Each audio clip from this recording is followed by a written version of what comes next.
Hey, this is Derek Depker with ExcuseProof.com. Is there anything in your life that you wish were different? If so, you need to understand one of the most powerful words you have to change your life. And that word is no. But a lot of times we're not utilizing this word effectively because we have a negative connotation with the word no. We think, okay, I want to get healthier, but that means I have to say no to eating all the ice cream. Or I need to get work done, that means I got to say no to surfing Facebook as much, right? And we don't like it. Every time someone else tells us, no, I can't do that, or we tell ourselves, no, I can't do that, it triggers the whole, don't tell me how to live my life response, which is called reactance in psychology. But it's an illusion. Because the thing is, you're always saying no. You're saying no far more than you're saying yes. And the reason is, every time you say yes to something, you're saying no to literally thousands or millions of other things that you could be doing. Just by watching this video, you're saying no to everything else that you could be doing and saying yes to having this ridiculously good-looking guy drop some knowledge on you, and your brain goes, hashtag totally worth it. And that's what we're constantly doing, weighing these decisions and deciding, yeah, that's worth it. But here's the thing. Do you realize every time you're saying yes to something, you're saying no to all these other possibilities? And when you look at it like that, sacrifice is just an everyday part of your life. So, coming back to this idea that if you want to change something in your life, you have your life and it's whole and it's complete and everything is in its place. Good or bad, you're doing it for some reason. And if you want to say yes to a change in your life, it first requires saying no to something and clearing it out, clearing the space for something new to come in. So a person that wants to start exercising, they got to say no to something. They got to say no to keeping up with the Kardashians every night, and then say yes, first of all, getting their self-respect back, and also to exercising. So that's simple, and we understand that, okay, I got to give up something to get something better.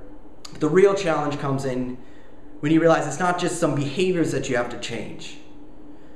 It's the stories that you're telling yourself that you might have to say no to. The old excuses, the old bullshit that you're holding on to that you have to say no to. And I can tell you, this isn't fun. That's why we avoid it.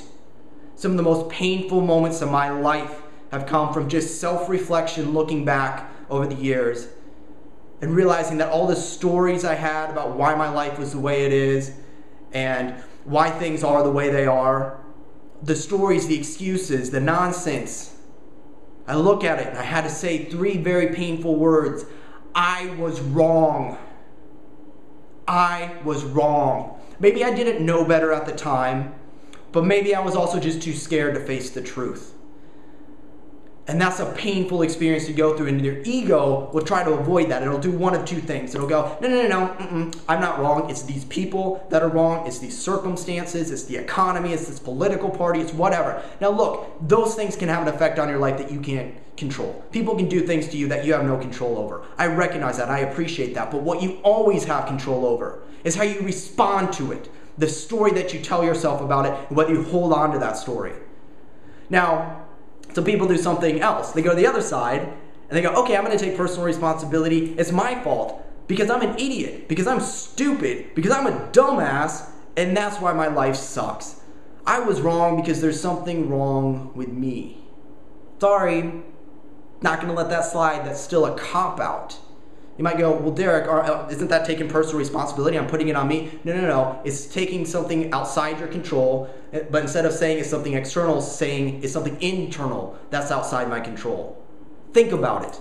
If I say I'm stupid, then I can do stupid things and have an excuse for it. I can't help it. I'm just a dumbass. And that's what we do. We blame ourselves and we give ourselves an excuse out of taking that personal responsibility because it's painful. So what's the steps to actually letting go of the old story? Well, it means questioning it, because your brain is designed to form these biases, these generalizations. We're hardwired. Doesn't matter how logical we are. Our brain's going to go, oh, when I was 5 years old, I was bit by a dog, and dogs are scary, and I'm scared of dogs. That gets hardwired. It gets programmed in. But as an adult, you develop a level of consciousness and higher awareness that you can step back, look at that, and question it. Is it really true that all dogs are dangerous and I need to be scared of them? Or whatever it is for you. And Byron Katie, in the works, got two of our 4 questions are, is this true? Can you absolutely know this is true? So when you start to ask those questions, it liberates you, because then you can make a new choice. A choice to say no more and yes to a brighter future. Question your beliefs. Say no to the certainty that they give you and say yes to the uncertainty that comes with going, maybe I'm completely full of shit. Because then you will be set free. If you want even more tips on how to change your life, you can check out my book, The Healthy Habit Revolution, available at excuseproof.com/revolution. Also, you can subscribe to this YouTube channel here. This is Derek Depker. Take care.